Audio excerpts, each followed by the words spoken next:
Hello नमस्कार। धर्म से जुड़े मधु चैनल में आपका स्वागत है। आज हम आपको बता देंगे, पूरा पुलनी बता रहे हैं कि जन्म कुंडली कैसे तैयार होती है। ठीक है, तो देखिए, जिसकी भी जन्म कुंडली आप लोगों को बना करके कोई भी आपको देंगे तो कुछ इस तरह से होगा। ठीक है, ये कुछ इस तरह से होता है। ये पूरा बर्थ चार्ट मिलता है और ये इधर ग्रहों के बारे में, डिग्री के बारे में होती है और इधर जो होती है उसकी दशाएं बताई जाती हैं। ठीक है, और जो काल सर्प दोष होता है उसके बारे में बताया जाता है। तो देखिए, मेरा यहाँ पर मेरा खुद का पहला जो भी मैंने बनाया था, पहले अपना खुद का बनाया है। तो देख लीजिए, जो भी मुझे जानने वाले होंगे वो समझ रहे होंगे कि हाँ ये रियल है। बाकी जो नहीं जानते होंगे वो उनको हम कैसे मतलब प्रूफ कर सकते हैं। खैर, जो जानते होंगे मुझे वो समझ रहे होंगे कि ये जो बर्थ डेट है या फिर बर्थ जो प्लेस है वो रियल है। ठीक है, तो देखिए, हमारा जब जन्म हुआ था तो उस समय जो जन्म राशि थी वो सिंह थी और राशि स्वामी सूर्य था। और इधर देखिए, नक्षत्र जो था उत्तर फाल्गुनी। ये सब पंचांग से निकाला जाता है। ठीक है, आप ऐसे ही नहीं बता सकते हैं, ये पंचांग की दृष्टि से देखा जाता है। पंचांग में सब कुछ फिट रहता है, उसको फिर इधर उधर से चुना जाता है, चुन करके बैठाया जाता है। तो योग्य देखिए, नक्षत्र का जैसे 27 नक्षत्र होते हैं और 27 योग होते हैं। तो जैसे उन नक्षत्रों में ये जो उत्तरा फाल्गुनी का योग होता है, शोभन होता है। नारी जो, यदि नारी जो होती है वो शादी के लिए देखा जाता है। ठीक है, तत्व जो है अग्नि है और पाया जो है वो चांदी है। तो ये चांदी पाया, जैसे सब लोग बोलते हैं, चांदी जो पाया होती है वो शुभ होती है। ठीक है, तो देखिए, इसके बाद ये इस तरह का आपको चार्ट मिलेगा। ये तो कॉपी, रफ कॉपी पे तैयार की गई है। आपको जो भी जन्म कुंडली आपको बना करके देंगे वो थोड़ी सी 4-5 पन्नों की प्रिंट की कॉपी एक होती है, उस पर थोड़ा सजा वजा के लिखा रहता है, थोड़े श्लोक, मंगल श्लोक भी लिखे रहते हैं। तो ये मैंने खुद अपने हाथों से तैयार की है, तो ये रफ कॉपी है, बस कुछ और इसमें खास नहीं है। तो देखिए, कुछ इस तरह से आपको मिलता है। ठीक है, तो ये जो हाउस होते हैं इसको घर बोलते हैं। भाव, मैंने कितनी वीडियोज में आपको भाव सुना होगा आप लोगों ने। तो ये भाव होते हैं, ये एक भाव, 2 भाव, 3, 4, 5, 6, 7, 8, 9, 10, 11, 12। ठीक है, तो मान लीजिए आपके पास किन्हीं पंडित जी ने कोई जन्म कुंडली तैयार करके दी है, लेकिन आपको कुछ पता नहीं चल रहा था। ये जो वीडियो है ना, उस आपके लिए बहुत यूजफुल है। ठीक है, देखिए, यहाँ जो सबसे ऊपर जो होता है, ठीक है, यहाँ से लग्न होता है, यहीं से स्टार्ट होता है। यहाँ से यहाँ वहाँ नहीं स्टार्ट होता है, यहाँ से स्टार्ट होता है। ठीक है, देखिए यहाँ 1 नंबर दिया हुआ है। ठीक है, यहाँ से स्टार्ट होता है और एंटी क्लॉक वाइज चलता है। ठीक है, ऐसे घड़ी की सुई की दिशा नहीं, घड़ी की सुई ऐसे करके ऐसे ऐसे चलती है ना, तो ऐसे नहीं चलता है, ये ऐसे करके ऐसे ऐसे चलता है। तो देखिए, यहाँ 1 है, 2 है, 3, 4, यहाँ 5, 6, 7, 8, 9, 10, 11, 12। ठीक है, अब भाव के बारे में जान लीजिए पहले कि ये भाव, जो 12 भाव ये होते क्या हैं। तो देखिए, एक्चुअल में क्या होता है, हमारे जो सनातन धर्म के जो ज्योतिष जो थे उनके पास, मतलब पहले तो इतनी टेक्नोलॉजी थी नहीं, तो पहले तो गणना की जाती थी, या फिर जो साधु संत होते हैं उनका आध्यात्मिक के द्वारा जो भी उनके दृष्टि में दिखाई देता था वो सब कुछ गिनित होता था। ठीक है, वो सब कुछ मतलब एक तरह से संजोग कर रखते थे। तो पहले के ज्योतिष के, पुराने सनातन धर्म का ज्योतिष का जो कथन है कि जो हमारा जो ब्रह्मांड है, ये आप समझ लीजिए यही हमारा ब्रह्मांड है। हर व्यक्ति के लिए यही एक ब्रह्मांड है। और ये ब्रह्मांड जो होता है 360 डिग्री पर होता है, ये बिल्कुल 360 डिग्री पर होता है। और ये जो हर भाव, यानी ये भाव बोलो, ये इसको हाउस बोलिए, घर बोलिए। ठीक है, तो ये 30 डिग्री का होता है। ठीक है, यहाँ से स्टार्ट हो करके यहाँ तक ऐसे करके ये 30 डिग्री का होता है। तो 30, 30, 30, 30, 30, 30, 30, 30, 30।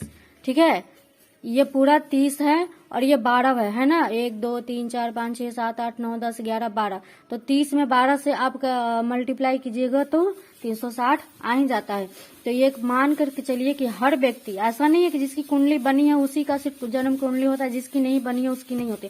हर व्यक्ति जिसने भी धरती पे जन्म लिया है, सबकी एक अपनी एक जन्म कुंडली होती है। उन्होंने कॉपी पे लिखवाई तो भी है, नहीं लिखवाई तब भी है, हर किसी की अपनी एक जन्म कुंडली होती है। और वो इसी बर्थ चार्ट पे 360 डिग्री पे सब कुछ, पूरा जीवन का अच्छा हो बुरा हो सब कुछ इसी पे कैलकुलेट रहता है। तो देखिए पहला भाव जो होता है वो हमारा लग्न होता है, ठीक है। लग्न कुंडली में सबसे पहले लग्न, सबसे पहले भाव में लग्न ही लिखा जाता है। यही हमारा जो शरीर का जो हमारा मन होता है, सोच, हमारे विचार, हमारी आत्मा, सब इसी भाव से देखा जाता है, ठीक है। तो देखिए मेरी जो कुंडली है वो जन्म राशि सिंह है, ठीक है, जन्म राशि सिंह है।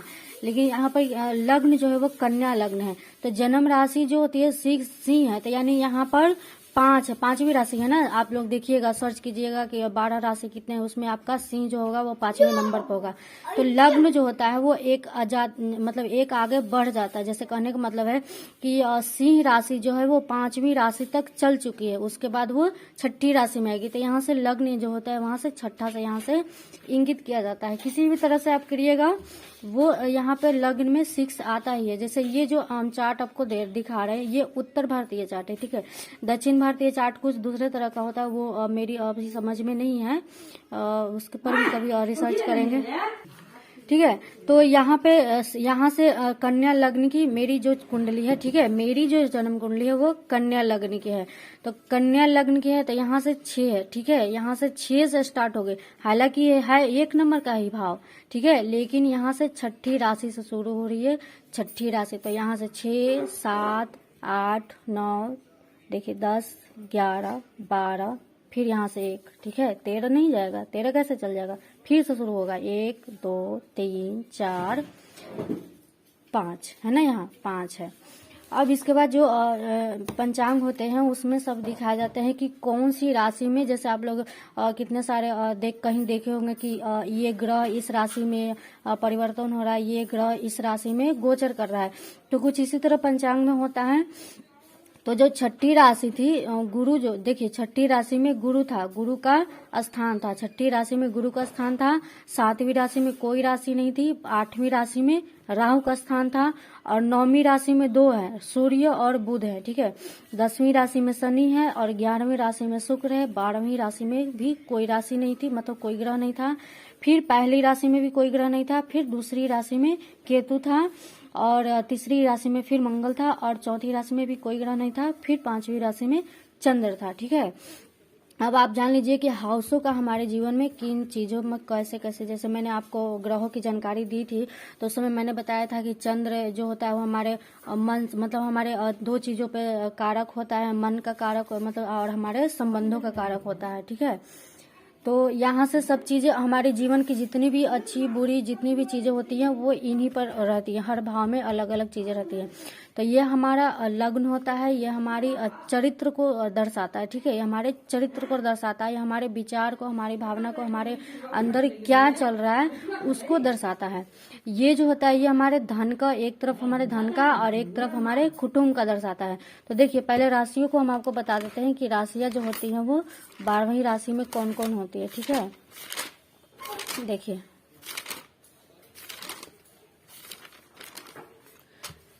यहाँ पहली में यहाँ मेष होती है, ठीक है, यहाँ वृषभ राशि होती है, यहाँ मिथुन होती है, यहाँ कर्क होती है, यहाँ सिंह होती है, यहाँ कन्या होती है, यहाँ तुला, यहाँ वृश्चिक, यहाँ पर धनु, यहाँ पे मकर, यहाँ पे कुंभ, यहाँ पे मीन।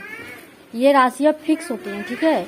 इन राशियों का जो स्वामी होते हैं उनके स्वामी होते हैं। जैसे यहाँ मेष राशि है तो यहाँ मंगल का स्वामी हो गया, यहाँ पे वृषभ होता है तो इसका स्वामी शुक्र होता है। तो कुछ इस तरह से होता है यहाँ पर। तो जैसे देखिए यहाँ पे पहली राशि का जैसे मेष है तो यहाँ पर पहली राशि का मेष का है तो यहाँ पर इसका स्वामी जो होता है वह मंगल होता है, ठीक है। लेकिन यहाँ पर यहाँ 6 राशि आके बैठ गई है, तो पहली में 6 राशि आके बैठ गई है बुध, तो यहाँ हमारा बुध है, ठीक है। 6 यानी बुध और मंगल, ठीक है, बुध और मंगल। तो मैंने आपको बताया था पिछली वीडियो में कि मंगल और बुध आपस में मित्र नहीं है। देखिए तो ठीक उसी तरह से फिर दूसरा भाव होता है। तो दूसरा भाव हमारे धन का होता है या फिर हमारे कुटुंब का होता है, ठीक है। तो धन मतलब क्या हुआ, धन का मतलब एक तरह से आप अकाउंट मान लीजिए, अकाउंट, बैंक अकाउंट, जिस तरह से हमारा संयोजी जो हमारा संचित जो धन होता है उसका ये भाव होता है। मान लीजिए अगर यहाँ पे कोई खराब ग्रह बैठ जाता है तो वो धन संचित नहीं होने देता है, ठीक है, कुछ इस तरह से इसका होता है। ये तीसरा जो भाव होता है ये हमारे परिश्रम का होता है और हमारे भाई बहन का होता है। तो देखिए यहाँ पे राहु बैठा है, तो यहाँ से आप सब समझ जाइएगा कि भाई बहन से या फिर परिश्रम से जो भी चीजें होती है ये मतलब जितने हम करते हैं उसका उतना रिजल्ट्स नहीं देता है। हालांकि देखिए ये तीसरे भाव में बैठा है और 8वीं राशि के साथ बैठा है, तो ये मित्र राशि है। ठीक है, 8वीं राशि जो है वो राहु की मित्र राशि है ना, मित्र राशि है, मंगल है तो मित्र राशि है। तो ये मित्र राशि के साथ बैठा है तो ये उतना खराब रिजल्ट नहीं देगा, उतना खराब में मतलब 100% खराब नहीं देगा, आधा ही खराब देगा, क्योंकि ये मित्र राशि के साथ बैठा हुआ है। मान लीजिए अगर यहाँ पर कोई अच्छा ग्रह बैठा होता या फिर कोई स्व राशि बैठी होती तो बहुत अच्छा रिजल्ट देता। उसी तरह से देखिए ये चौथा हाउस, ये हमारे मन का कारक होता है या फिर हमारे माता के साथ के संबंधों का कारक होता है, ये हमारे मन का कारक होता है। तो देखिए यहाँ पे सूर्य बैठा हुआ है और बुध बैठा हुआ है, और यहाँ पे 9th हाउस है, हमारे मान सम्मान का, हमारे माता के साथ संबंधों का व्यक्त करता है। यहाँ पे सूर्य और बुध है। तो जैसे सूर्य जो है वह हमारे आत्मबल, हमारे आत्मा का कारक होता है, और बुध हमारी वाणी होती है। तो एक तरह से यहाँ पे अच्छे रिजल्ट्स दे रहे हैं। लेकिन देखिए यहाँ पे सूर्य जो है वो, सूर्य के साथ जो भी ग्रह होता है, वो जो भी ग्रह होगा एक भाव के अंदर सूर्य के साथ जो भी ग्रह होता है उसको अस्त कर देता है। तो यहाँ पर मेरे जन्म कुंडली में सूर्य ने बुध को अस्त कर दिया है। ठीक है, ये डिग्री से पता चलता है। देखिए यहाँ देखिए ये डिग्री है, इसके पता चलता है। सूर्य है, यहाँ सूर्य है और यहाँ कहाँ गया, बुध है। तो ये 28 - 22 मतलब यहाँ पे 6 आता है, तो यहाँ पे डिग्री कम हो जाती है। तो इसको इसने अस्त कर रखा है। हालांकि जो भी ये रिजल्ट देगा, सूर्य जो रिजल्ट देगा वो अच्छा खासा रिजल्ट देगा, बट उतना अच्छा नहीं देगा क्योंकि इसको अस्त कर रखा है। देखिए ये 5वां है, तो 5वां भाव होता है हमारे पढ़ाई लिखाई का भाव होता है। एक तरह से हमारे पढ़ाई लिखाई हमारे करियर का भाव होता है, और दूसरे में हमारे पुत्र और पति जो होते हैं, पुत्र खास करके पुत्र और गुरु का भाव होता है। तो यहाँ पे शनि बैठा है और शनि भी 10वीं राशि के साथ बैठा हुआ है। तो ये दोनों आपस में मित्र हैं, और 5 में है तो थोड़े बहुत नुकसान है। लेकिन देखिए दृष्टि का भी इसमें भाव होता है, जो भी ग्रह होते हैं उनकी दृष्टि भी होती है। ये बहुत ही लंबा टॉपिक होगा, इसका मतलब पूरा डिटेल्स अगर बनाते हैं तो कम से कम ये वीडियो जो होगी वो आधे घंटे की हो जाएगी।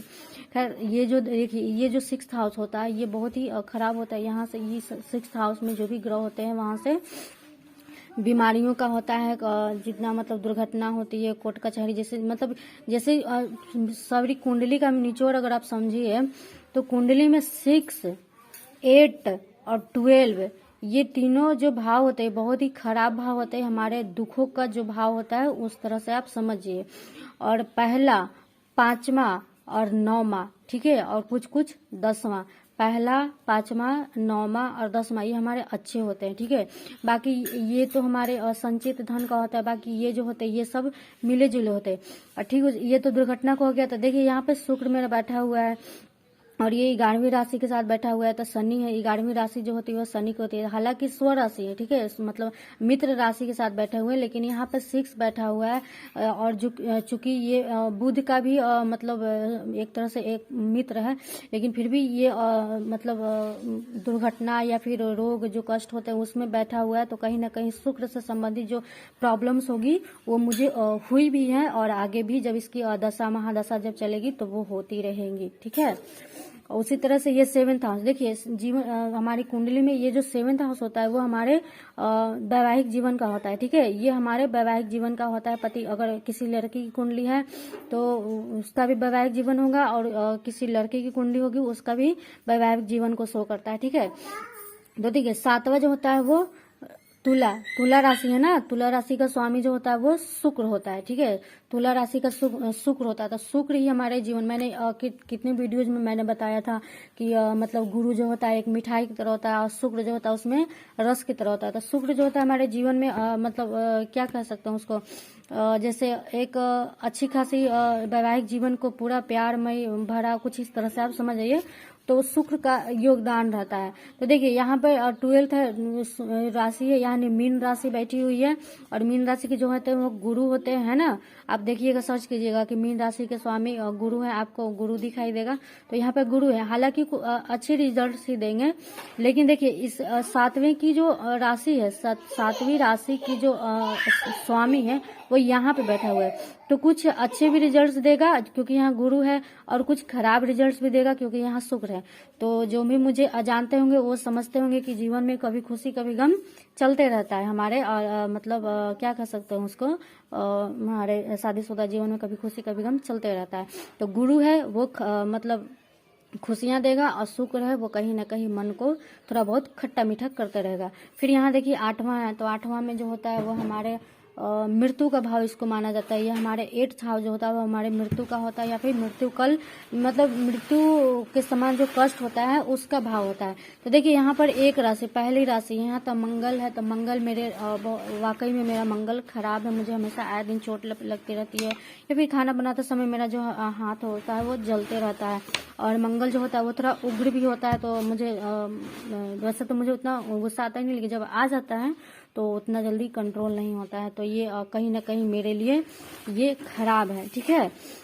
और ये देखिए ये दूसरी राशि में केतु बैठा हुआ था। केतु मैंने वीडियोज में बताया था कि केतु जो होता है अध्यात्म जो होता है, साधु वैराग, मतलब एक तरह से धार्मिक दृष्टि में ले गया है केतु। राहु जो होता है वो दिमाग को शैतानी बनाता है, और केतु हालांकि उसी का अंग है ना। मैंने बताया था कि राहु जो था उसका सर था और केतु जो था उसका धड़ था। तो केतु जो है वो धार्मिक दृष्टि हो गया, और राहु जो वो शैतान बन गया।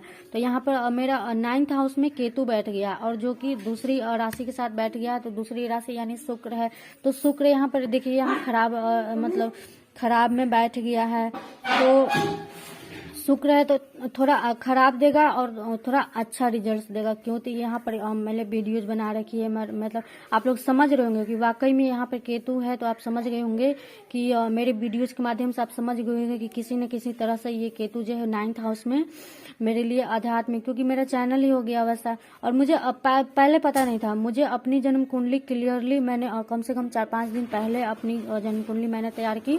तो वाकई में मुझे लगा कि नहीं, मेरा कैलकुलेशन जो था वो सही है, क्योंकि आप समझ जाइए कि मेरा चैनल ही वैसा है, आध्यात्म से है, पूजा पाठ से जुड़ी हुई चीजें हैं।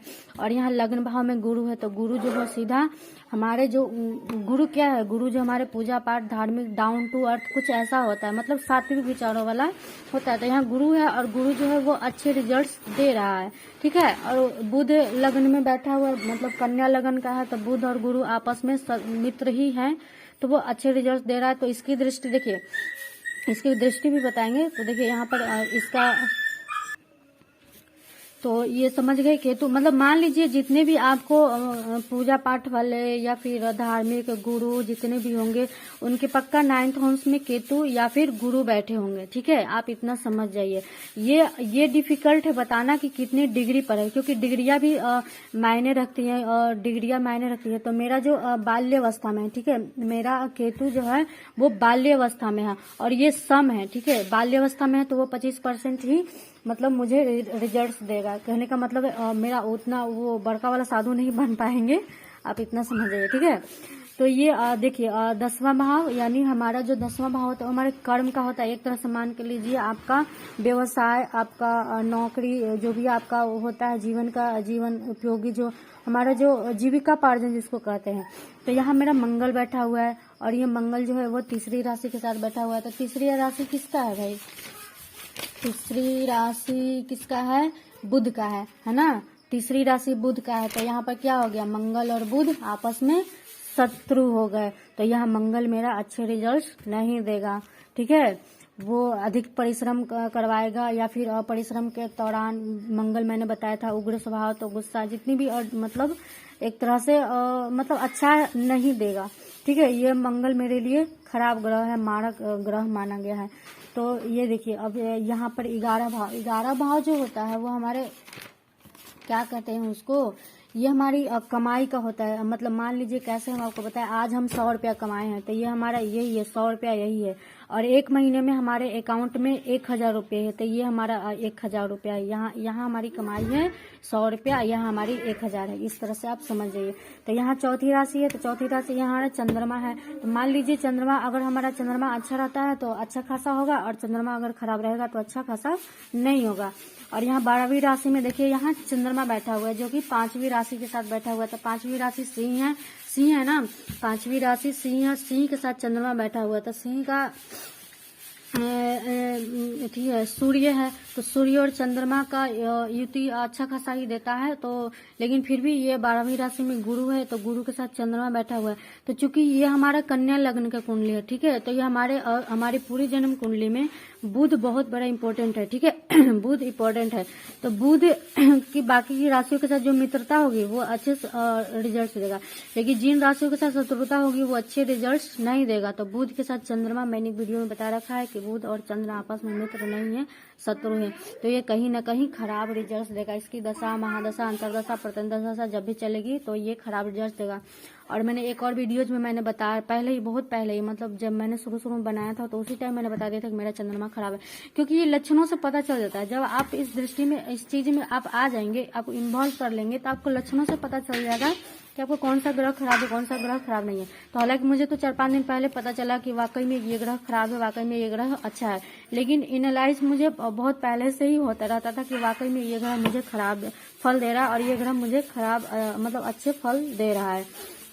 तो मैंने आप क्लियरली आपको बता दिया। आपको जो भी आपकी जन्म कुंडली आपको देंगे तो कुछ ऐसा ही चार्ट आपको मिलेगा। ये उत्तर भारतीय चार्ट है। मान लीजिए जो भी वीडियो जब भी देख रहे होंगे तो दक्षिण भारतीय होंगे, तो दक्षिण भारतीयों की चार्ट कुछ अलग होती है, ठीक है। तो ये चार्ट उत्तर भारतीयों के लिए ये कुछ ऐसा ही रहता है। तो ये अभी मेरा रफ कॉपी पर है, मैंने पहले ही बता दिया, मैंने अपने हाथों से तैयार की है। तो ये ऐसा है, ठीक है। जो आपको पंडित जी लोग देंगे तो कुछ अलग होता है, उस पर कुछ मतलब डिजाइन वगैरह बनाई रहती है, उनकी एक कॉपी रहती है, वो कॉपी करा के बहुत सारी कॉपी पुस्तिकाएं बनाकर रखे रहते हैं, ठीक है। तो देखिए यहाँ पे दृष्टि भी पड़ती है, ठीक है। हमारा जो लग्न में कोई भी ग्रह बैठा हो रहता है तो उसकी दृष्टि भी पड़ती है। देखिए मैंने यहाँ पर दृष्टि लिख रखी है, देखिए यहाँ पर दृष्टि मैंने लिख रखी है। तो अच्छे ग्रहों की जिसकी दृष्टि पड़ेगी वो अच्छे परिणाम देगा, खराब होते हुए भी, और खराब ग्रहों की दृष्टि जिस पर पड़ेगी वो खराब रिजल्ट देगा, अच्छे ग्रह होते हुए भी, ठीक है। तो देखिए यहाँ पे कारक मैंने बता दिया, यहाँ पे मारक, देखिए यहाँ पे कारक और मारक। तो मेरा गुरु अच्छा है तो वो कारक है, बुध भी अच्छा है, लेकिन ये वृद्ध है तो ये मुझे 25% ही, मतलब बुध का कितना भी उपाय करेंगे, कितनी भी कोशिश से करेंगे, वो मुझे 25% ही देगा। देखिए वृद्ध पे 50% ही मुझे 100% जो होगा वो सिर्फ युवा अवस्था पर जो होता है, क्योंकि डिग्रियां होती हैं, ठीक है। ये चीजें जो होती है वो डिग्रियों पर होती हैं, डिग्रियों के अनुसार यहाँ पे परसेंटेज बनाई गई हैं। तो देखिए सूर्य जो है वो भी कारक में है, शनि है वो भी कारक, बुध है, गुरु है, तो मतलब मिला जुला के ये सब अच्छे रिजल्ट्स ही देंगे, 50% पर देंगे, पर अच्छे रिजल्ट देंगे। और ये देखिए खराब ग्रह पर है, तो ये चंद्रमा, मंगल, शुक्र, राहु ये खराब पर है, लेकिन फिर भी ये देखिए ये भी 50 पर देगा, ये 25 पर देगा, ये 50 पर देगा, ये 100% पर देगा। ये युवावस्था पर है, और ये बाल्यावस्था पर, ये भी मतलब ये कितना कह सकते हैं इसको, 25 मतलब 25% ही मुझे रिजल्ट खराब देगा। ये ज्यादा मुझे परेशान करेगा, और ये मुझे परेशान कर भी चुका है, ठीक है, ये मुझे परेशान कर भी चुका है, ठीक है। देखिए और केतु को मैंने असम में इसलिए बताया क्योंकि देखिए यहाँ पे दूसरी राशि शुक्र के साथ बैठा है और यहाँ पे 9th है, तो ये सम में है, मतलब जब हम चाहेंगे तो अच्छा देगा, नहीं हम चाहेंगे तो अच्छा नहीं देगा, ये सम में है, ठीक है। इसकी उपाय करेंगे तो ये अच्छा रिजल्ट देगा, इसके उपाय नहीं करेंगे तो ये रिजल्ट अच्छा नहीं देगा। और ये देखिए ये सारी डिग्रियां हैं दोस्तों, ये डिग्रियां हैं, ये एनालाइज की जाती है, फिर पंचांग के हिसाब से सब बताई जाती हैं, ठीक है। और यहाँ पे देखिए यहाँ पे सबकी परसेंटेज बताई गई है।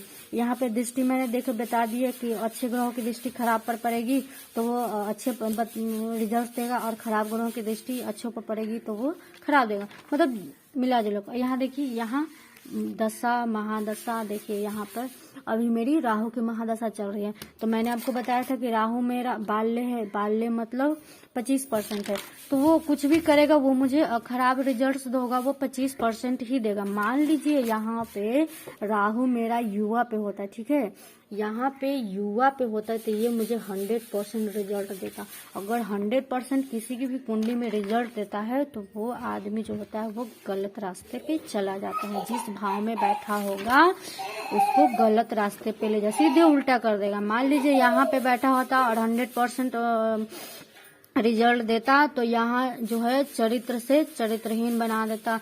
यहाँ बैठ जाता तो यहाँ पर हमारा जितनी हमारी बचत नहीं होने देता, यहाँ बैठ जाता। और युवा अवस्था पर होता तो यहाँ पर जो होता क्या है, कुटुंब। तो ये हालांकि ये मुझे परेशान तो कर ही चुका है, कुटुंब और भाई बहनों से, तो 25% ही किया है।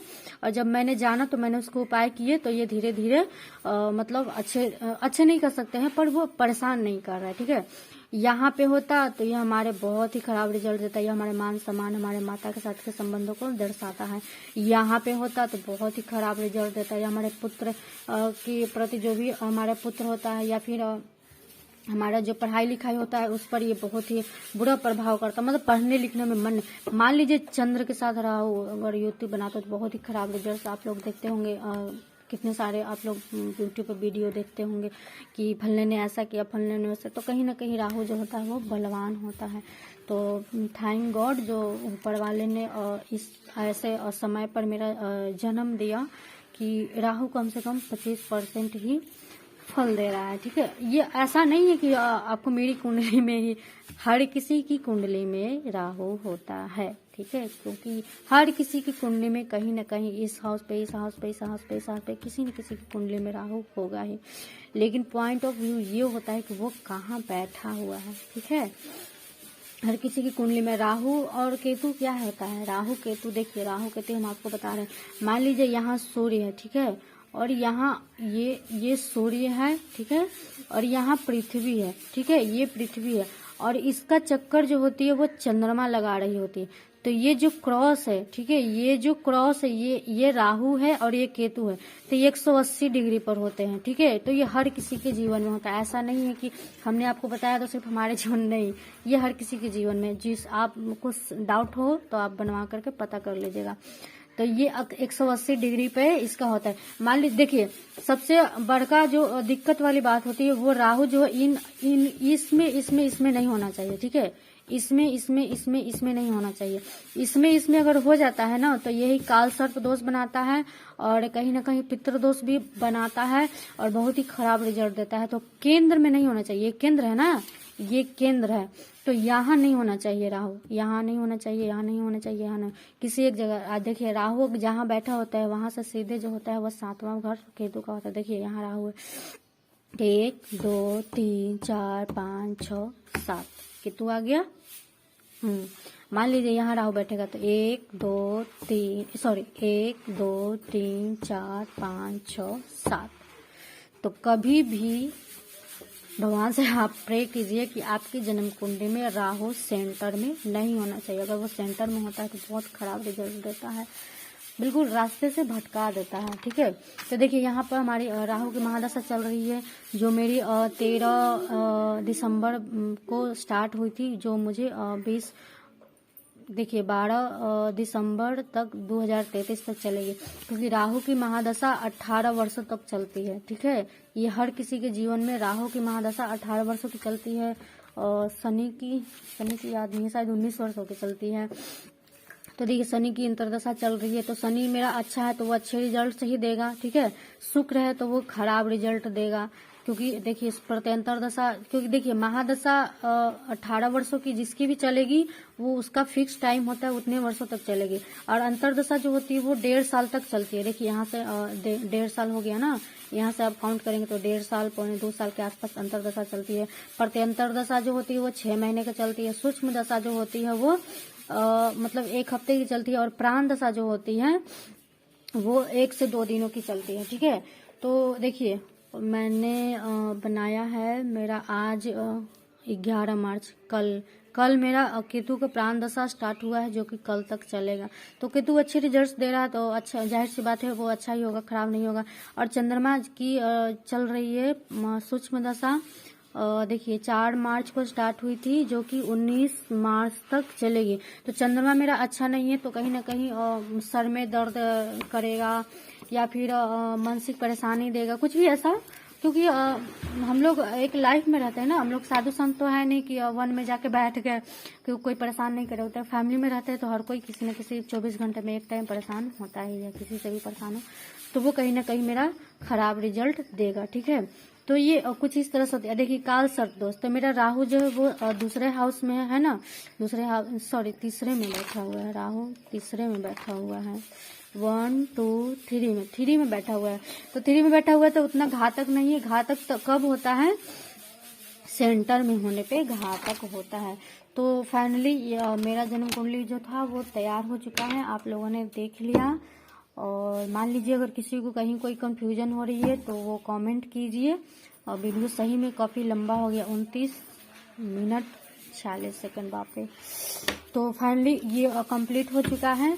तो मिला जुला के सही में एनालाइज जो है वो बिल्कुल सटीक बैठ रही है। गुरु वाकई में अच्छे रिजल्ट दे रहा है, क्योंकि गुरु जो होता है वो जहाँ बैठेगा वहां से उसको धार्मिक बनाता है। और लग्न में बैठ गया है तो वो धार्मिक ही बनाएगा, पूजा पाठ बनाएगा, डाउन टू अर्थ बताएगा। मतलब आप कहीं भी रहिए, अपनी क्या कहते हैं उसको, डाउन टू अर्थ से अब क्या कहें हम आपको, कि मतलब आदमी कहीं भी ऊपर भी उठ जाए तो भी वो धरती पे ही रहेगा, उसके पैरों जो है धरती पे ही रहेगा। आध्यात्मिक दृष्टि तो मैंने इतने वीडियोस डाल रखे हैं तो आप समझ ही गए होंगे, है ना।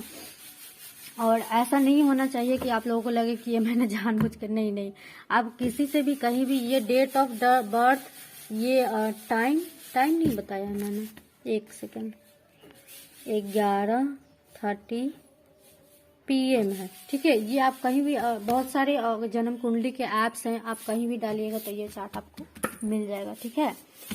तो फाइनली कंप्लीट हो गया। तो मान देखिए देखिए अब एक और बात हम बता देते हैं। देखिए जो अच्छे ग्रह होते हैं उसके हमें रत्न भी पहने जाते हैं, ठीक है। रत्न पहने जाते हैं, उसके बीज मंत्र जो होते हैं वो बीज मंत्र भी जाप किया जाता है। लेकिन जो खराब ग्रह होते हैं उसका ना रत्न पहना जाता है और ना ही बीज मंत्र जाप किया जाता है, ठीक है।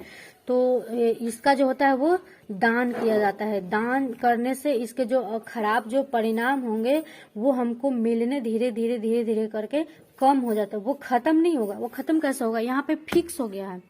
ये जो ग्रह है यहाँ पर फिक्स है।